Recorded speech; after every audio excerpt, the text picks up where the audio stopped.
Hello, and welcome to RIME Entertainment Showcase with your hosts, Rita and Mel.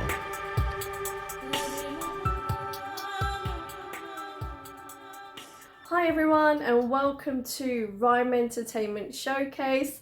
Another episode already, and we're already towards the end of the year, getting closer and closer. Yeah. So, who are we speaking to today, Rita? Our special guest today is Matt Westin, who is a country music artist as well as an actor. Absolutely. So, again, I know for a fact it's going to be another inspiring interview. As always. As always, we always aim to inspire and empower all of our viewers, as well as inspire and empower ourselves. Yeah. And this is basically the aim of the show. So, without further ado, I will let you watch the interview. Bye!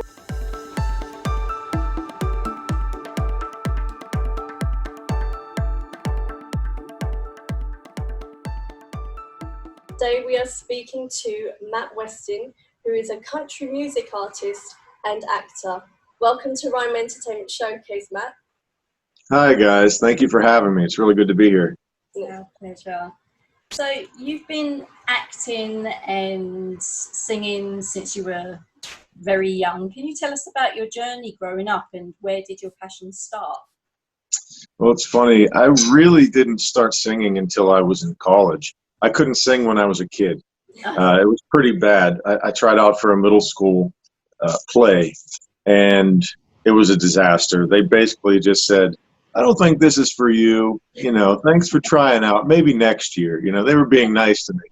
But I was always interested in acting since I was, in probably first or second grade. I was just obsessed with the action stars, like Arnold Schwarzenegger and Sylvester Stallone. And Bruce Lee actually was my favorite when I was in second grade. So I just always loved film and was always trying to be involved with it. And I've been pursuing acting and singing now, I would say, for more than a decade because I was an engineer for a little while. And then I was miserable. I lost my job and decided I'm not going back to that. So I ended up pursuing acting and moved to Los Angeles and had an agent and all that stuff. But then about a year after that, my father passed away. And I moved back to Pittsburgh, Pennsylvania, where I'm from, where I'm at right now. Yeah. I was just, as you could imagine, I was devastated. I was lost. I was angry. Just every dark thing you could think of, that was what my life felt like. And I didn't know what I was going to do. But my father had always encouraged me with my singing because I'd been singing with my friend's band, my cousin's band for a few years, and karaoke. I used to DJ karaoke. All right. Yeah, so I really learned how to sing in college. I taught myself by emulating guys like Frank Sinatra. Believe it or not, I sing country music, but Frank Sinatra is the one who taught me how to use my voice. Wow. But emulating guys like him and also like Johnny Cash and Toby Keith, and, Garth Brooks. So I taught myself how to sing, and it quickly became a passion of mine. And when my father passed away, I decided, what better way to honor his legacy than to dedicate an album to him and pursue music like he'd always encouraged. So it really became a huge part of my healing process and gave me a new goal and purpose in life. And now I'm pursuing things that I love, the acting and the singing, instead of sitting in a cubicle as an engineer doing paperwork all day. So, that was quite a risk to walk away from that kind of a career. And trust me, it's been a struggle. But my soul just feels happier. My soul feels healthier. So I think I'm on the right path. And here I am talking to you guys, so I must be doing something right. Absolutely. No, it's definitely the right path for you. And obviously, there's a lot of our viewers as well that are kind of looking at, well, here I am and could be in that cubicle, not very happy or just, pushing paper and everything. Look, there's more to me. So to hear something like around your journey and how, making that transition, like you said, is not easy. I know this is going to empower our viewers, so this is amazing. stuff. Yeah. I mean, what in terms of your mindset, how did you make that transition to say, okay, I am going to do it. I'm going to just step out in faith and go for it. That was really it right there, what you just said, step out in faith. I'm a man of faith, born and raised here in Pittsburgh, Christian family, and just I have strong faith, and I'm proud of it. But it's also guided me throughout my life and given me the courage to do things that I was afraid to do. And I was definitely afraid to do this, but I just felt like in my heart and soul that I had to do this. And, I was afraid to walk away from engineering and, afraid to change course because you never know what's going to happen. And my family was skeptical at first because what are you doing? You have this career you went to school for and all this. But then they saw how happy it made me, and they saw that I actually had a little bit of talent, thank God. And then they started to support me, and they were 100% behind me, and that gave me the extra boost and courage that I needed to go through with it full force. But yeah, there's always going to be that element of fear, and I'm kind of an anxious person a little bit. I worry about things a little bit too much, I think. But somehow I think through the tragedy of losing my dad and the feeling of hopelessness and not knowing what I was going to do with my life, seeing a little light at the end of the tunnel and some little glimmer of hope and a way to honor him and a way to make him smile really gave me that extra courage and strength to step out in faith and see what happens. And not only that, I mean, I love this stuff. I love to sing. I love to perform. And it's like instant gratification. So not only was it a new adventure and journey and purpose for my life, it was also fun. So I figured, what the heck do I have to lose? And I gave it a shot, and I had the right people behind me and the right people beside me. And here we are. I've won a couple awards. I have a new album I'm working on right now, and I've talked with people all over the planet, and it's only been 2 years since my debut album came out. So I really feel like I'm on the right path. Definitely, yeah. It's exciting. So taking back to, going back to where you started singing, so we know that you taught yourself how to sing. So what sort of process did you go through? Was it like, I'm going to sing along to this and see how great I sound and gradually build up from there? How did it work? Well, you'd have to ask my neighbors in my dorm room because I was singing in the shower a lot. Yeah, everybody sounds good in the shower, right? True.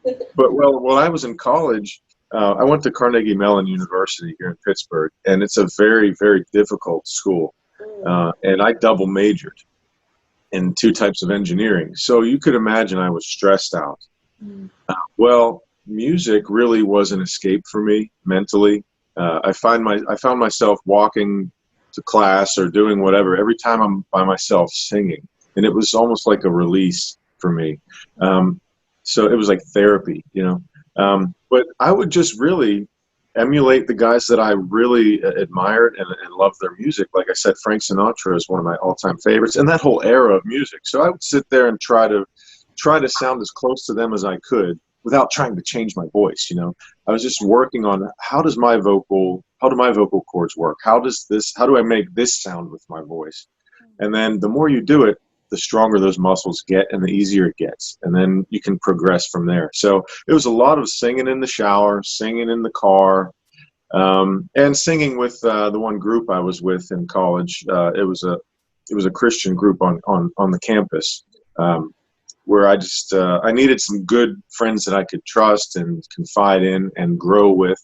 And we would have little services with, preaching, and we would sing and worship and stuff. So, and singing in church, just worshiping.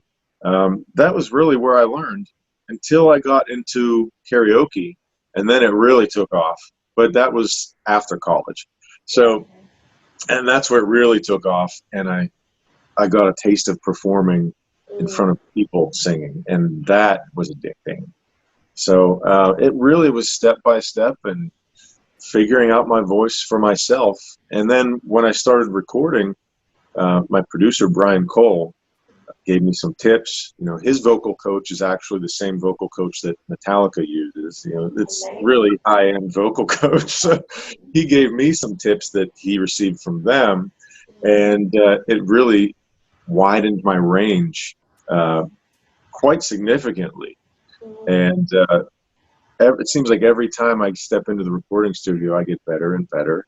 And I think that's just how it's supposed to work, is you just keep working on it. So I started from nothing. And thanks to Frank Sinatra, I'm almost as famous as him. Almost. Not even close. Not even close. That's such an amazing journey. And I think, again, it's more or less, it's just showing us that you can actually train yourself to really be good at something, even if you are starting from scratch. Because most people seem to think you must be born with the talent or that natural creativity. But all you do is, if you start with that interest, you can build on that and really try and, again, those muscles. And I didn't start as a child either. So, you know, anything's possible if you really try. You know, if you believe, you got to believe. Yeah, that's right. Absolutely. So there's hope for me yet. I might be able to do something. I'm not sure. I'm not sure. That's great. So, in terms of your album, can you tell us a bit more about the tracks on there and the inspiration behind the music, the lyrics? Yeah, well, my album is named Legacy, and I chose the name because I wanted it to be, you know, in honor of my father who passed away. So Legacy just seemed to fit. But little did I know that it was starting a new legacy for my own life. So, and I don't know how I came up with that. It just kind of popped into my head, and it was perfect. But the songs and just how the whole album flows, I think, shows it's a good cross section of who I am as a person. You know, a lot of the music is, well, some of it's romantic, some, you know, a little sexy, some of it's a little edgier, some of it's a little more masculine and in your face, a little more aggressive. But they all have a message that I relate to and that I think other people can relate to, whether it's heartbreak, whether it's you're overworked, whether it's you're proud of who you are, where you're from, and what you stand for. My first single was called Our Redneck of the Woods. And that song really, I think it was the perfect song to choose as my first single from the album, because it represents everything that I love about country music, everything that my father loved about country music. You know, being proud of where you're from, being you know, proud of your country. It's all about helping people and God, and family, and hard work, standing up for what you believe in, stuff like that. And I think that's the heart and soul of what really brought country music into my heart and made me want to pursue country music specifically, because I think it has the best message out there. You know, it's not just all fluff. There's storytelling, and there's a message behind it. And that's what I really gravitated towards with country music. And I think this album captures that. And my dad would have been very proud. I know he's proud. Yeah, definitely. I just wish I could share it with him, you know, what I did. Jeez. Yeah. Maybe someday. Well, you're still sharing it with him. Don't worry. Right. He's extremely proud of you. I know that for sure. Okay. So obviously you mentioned that you've received some awards. The one that comes to mind is a 2018 IMEA award. How did that feel, being recognised for, you know, your talent and, you know, that honour that you received? That one was probably the most surreal award that I've ever received. I was actually at a friend's wedding when I was notified that I won this award, and I was already celebrating, and this just took it over the top. And I never expected it, you know. I never expected it, because here I am right out of the gate.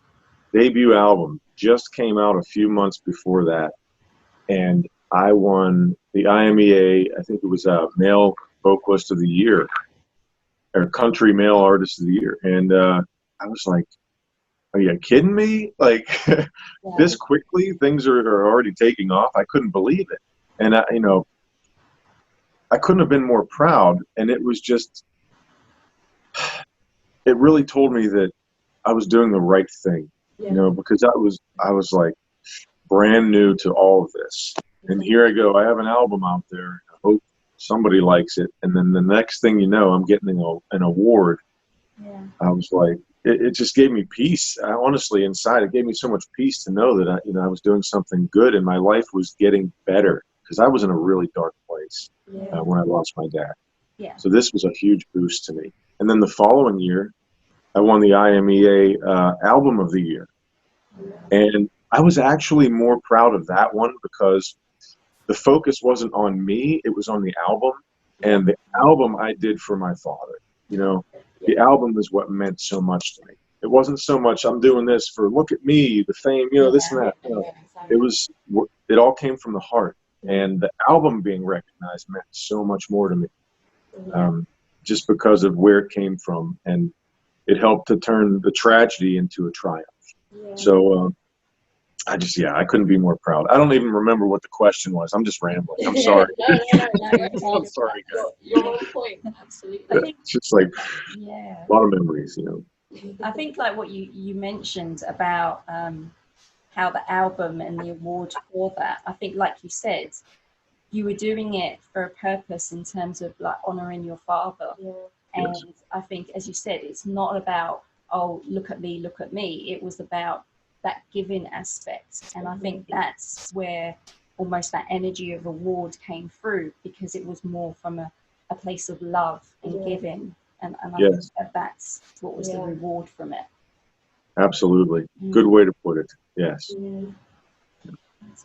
Going off from that, how important is timing when you're going through these stages of, you know, making your dream come true? I'm again just throwing it out there, just as a, you know, it's a bit off-topic question, but it seems like, you know, everything is, you know, of course we've got unfortunate things that happen in our lives, but you know, I just kind of get this sense that there's certain points here that where you've released something, be it a single or an album, that it's all happened at the right time. Did you feel that actually this is the kind of thing that it felt right to push the album then, or, you know, what was that essence like? What's the thinking? Yeah, you know what? Every so often I think about that, and and then I realize, you know what? It's all about the timing, and I'm not in control of it really, because I didn't really, and I still, you know, I'm still learning. Obviously, we all are, but I don't know all the ins and outs of this business. You know, I just know what I'm trying to do, and I know what feels right. And so I usually go with my gut. You know, I take in the information that, you know, that I need from the people that I trust, and then I just go with my gut. And so far, it hasn't failed me.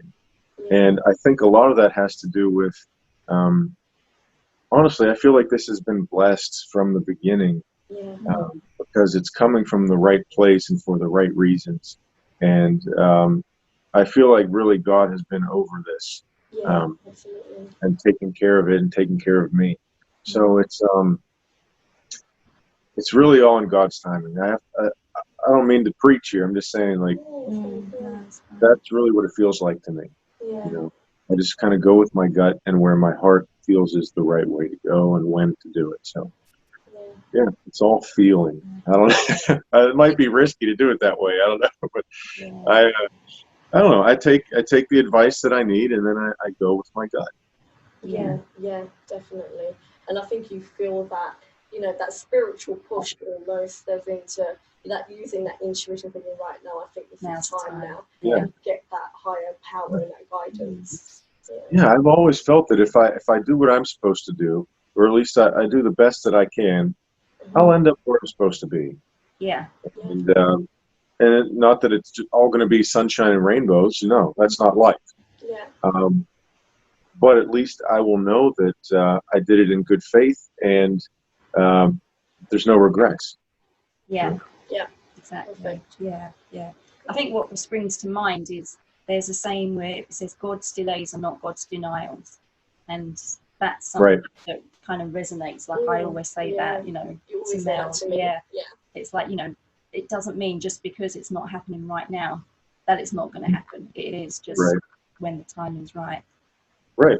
Absolutely. Yeah. I mean, it's funny when you look back and you connect all the dots and you see the big picture. It's like, whoa, Yeah. imagine if I had gotten what I wanted at that point. It would have ruined everything. So, Yeah, you know, that's how life works. Yeah. Yep. Yeah. definitely. So tell us about the acting side of things. What's happening there at the moment? Well, I was cast as a young Johnny Cash in a film called 116 MacDougal. Amazing. That's the address of the Gaslight Cafe in Greenwich Village, New York, in the late 50s, early 60s. And the story is about, well, the owner of the Gaslight Cafe is from my hometown, actually, and how he protected his artists and writers from the mafia, the FBI, local police, local government, because this was the beginning of the counterculture movement in music and writing. Bob Dylan got his start at this place. He was about 18, 19 years old. Woody Guthrie, Peter, Paul, and Mary, a lot of iconic people in this film, and their message was considered a threat. It was counterculture, like the hippie movement, you know, and folk musicians, beat writers, and how they changed American history and music history from this little cafe in Greenwich Village. And well, when they found out that Johnny Cash would come through there, whenever he was in town, he would make sure he would stop there and play and hang out with the artists and everybody. I believe that's where he got to know Bob Dylan. And they were like, well, we have to include Johnny Cash. It's too iconic not to be in the film. So the movie's not about Johnny Cash, but I play a small role, but a big role, you know? It's an iconic role. So I have 2 songs on the soundtrack and I guess a few scenes in the film, and I can't wait to film it. We're just kind of on hold because of everything that's happening in the world right now. As far as I know, the budget is pretty close to just being ready to go. It's a multi-million-dollar film. It's not, you know, some small little independent project. This is a big deal. So, and it really fell into my lap. If I wasn't pursuing acting a decade ago, I wouldn't have this film, because a friend of mine who's working in this film suggested me for the role. Amazing. So they called me and told me about it, and I was like, just so happens I have a recording of me singing Folsom Prison Blues, Johnny Cash. Yeah. And I sent it to them, and within an hour it was unanimous. They chose me for the role. I was the only person they even auditioned. Oh, wow. And it's just, everything really came full circle then. You know, the music and the acting combined. And I have goosebumps. It's like all the you know, the worrying and the wondering and the dreaming and the hard work and the last decade, it all just seemed to just come together. And it's another sign that I'm doing what I'm supposed to do. Absolutely. You know, and I just can't wait to start filming. Hopefully it's very soon. I guess we'll see what happens with this virus, but I don't think we're allowed to film at the moment. So we'll see. Yeah. I think there are some stuff where they are starting to shoot in some areas, but again, it's quite low key, and they're only letting a certain number on set per day. So, but yeah, fingers crossed. I can't wait to watch this movie. Yeah, thanks. Yeah, I can't wait to see it, but I get to be in it. So. Yeah. I mean, it sounds like the perfect movie that me and Mel would love to watch. It's right up our street. Yeah, and the whole story is from the mouths of the people that are still alive. They interviewed everybody that is still around, and got these untold stories of music history and American history straight from the artists themselves. So this is all real history. Yeah. What an opportunity. Yeah. I mean, you must be so proud of yourself. I'm excited. Super excited. I'm excited for you. Yeah. Thank you. Oh, actually, one sec. I want to show you something really cool. Okay. I'll give you 2 seconds. All right. I usually don't run away from a camera when I'm in an interview, but I got this as a gift from somebody. It was pretty random. They ordered this doll, and they got the Johnny Cash one by accident. Oh, Right? wow.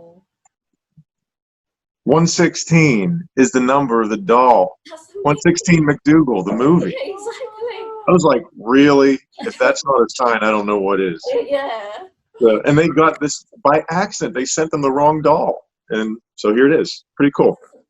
Synchronicity or what? Yeah, definitely. That needs to be like everywhere you go. When you go on set, you need to bring that with you. Yeah. Yeah, my good luck charm. You know? Yeah, exactly. Oh, Oh, I love wow. it. Oh, so yeah, that gives me goosebumps. Yeah. Yeah, I think, we just love anything like that because it's a sure sign that it's the Someone's order, listening. it's the order of, God, the universe. It's just like, Mhm. and I get the feeling from yourself, obviously within this interview, that it is about that, almost that flow process in terms of just being the singer, being the actor, being Mhm. present where you need to be, and Mhm. just allowing the energy of life to happen instead of trying to force it. Do you Yeah. get that feeling with your own life in terms of your career? Yeah, absolutely. The older I get, the more I realize that it's very important to just be yourself, and don't put on a mask and try and pretend to be somebody you aren't. Because first off, I think that's almost like blasphemy. That's a waste of life. You were put here, and you're the only you ever. So why are you trying to be somebody else? Yeah. Meanwhile, someone else is probably trying to be you. Yeah. It makes no sense. Be yourself, and you'll be the best that you can be, because nobody else can do it better than you. So, and I don't want to waste that gift of just, who I am. So I try to be true to myself. Yeah. And that was actually one of the things that pushed me to leave engineering as a career and pursue things that are more risky, but they're really just where my heart is. So I didn't want to look back and think, you know what, I never really lived. I just wanted to live. Yeah. So this is why I'm doing it. Yeah. So inspired. Yeah. Always. Oh, so good. No, thank you for sharing so much of your journey. It's just been so amazing to hear this. So in terms of, going off of what you've just said, what would be your 3 tips that you would like to give to our viewers about those who want to kind of make that transition into doing what they love? Well, first off, and I actually do have a couple things that I usually say when people ask me about this. First off, be yourself. Definitely be true to yourself. I think that's the foundation, because that's where your creativity is truly from. And just be true to yourself, and that's where the genuineness comes through, and people can actually relate to that. They appreciate if you're a genuine person. Start off there. Be yourself. Be true to yourself. Next, you got to take some risks. You have to take some risks and put yourself out there. Because if I didn't take risks, I'd still be living in a cubicle right now. That's where all the reward comes from. High risk, high reward, they say, But it's important to surround yourself with good people. People that you trust, people that support you, and people that you can rely on to help get you through the times when you're struggling. And I've been really blessed to have good people behind me. My girlfriend, my family, my mom, my producer, Brian Cole, and everybody at the studio. Really, none of this would have been possible if I didn't have those people behind me. So, if you're true to yourself, you surround yourself with the right people, and you take some risks, anything's possible. Anything's possible. Yeah, love it. Thank you. Yeah. So where can people go to find out more about Matt Westin, follow your music, your acting, and when your film comes out? Yeah. Now's the time to... I'm everywhere. I'm on social media and, Twitter, Facebook? How did I forget the name of Facebook? It's early over here. It's like 10 a.m., so I'm a little... but basically I'm everywhere. The place you could find everything in one spot is mattwestin.com. Okay. There's links to all of my social media on there, my YouTube channel, and where you can find my music, like on iTunes and Amazon and Spotify. It's all right there at mattwestin.com. Very simple. And there's pictures on there. There's a bio, and there's some press releases and things like that too. So anything Matt Westin is right there. Perfect. Thank you. Yeah. Great stuff. Well, thank you so much, Matt, for being such an inspirational guest on the show. It's been just such a great journey to kind of go into the life of Matt, and again, inspiration. That's the word. It's always the word that goes off the tip of my tongue. So yeah, I think it's just the vibe, and like you said, it's being yourself, and that's who you are today. You know, that energy has come across in this interview, which is beautiful. So thank you once again. Thank you so much, because these things like this remind me that I need to keep doing that, because I get caught up in the day-to-day grind, and sometimes you lose sight of what's really important. So thank you guys for having me. Hi everyone, welcome back. Now, were you inspired or were you inspired? What were we? Inspired, like Exactly. wow.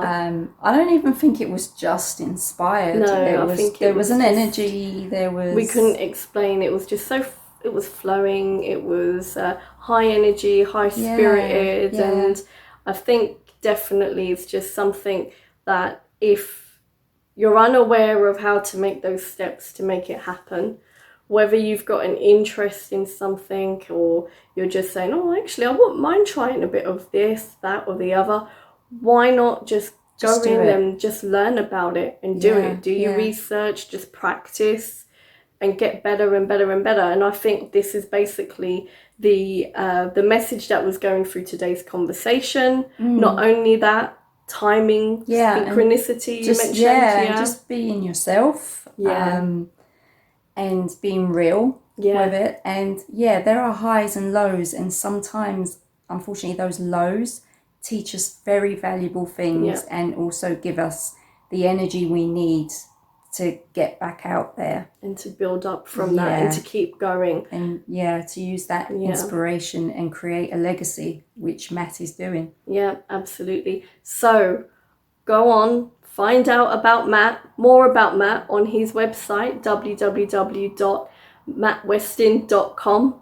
And also head over to social media, look for Matt Westin. He's all over there. And again, it's just about get that vibe from him. I mean, even from his music as well, there's so much about him you can learn more about through his music. Again, when he eventually gets back to filming and the movie comes out, I'm really looking forward to it. Definitely a movie right up our street. Yeah, definitely. So go in and find out more, enjoy that journey, but also take that inspiration, take that message from today's interview and move forward with your skills and your talents and what you want to do in life. Yeah, don't give up on you. So, now, social media.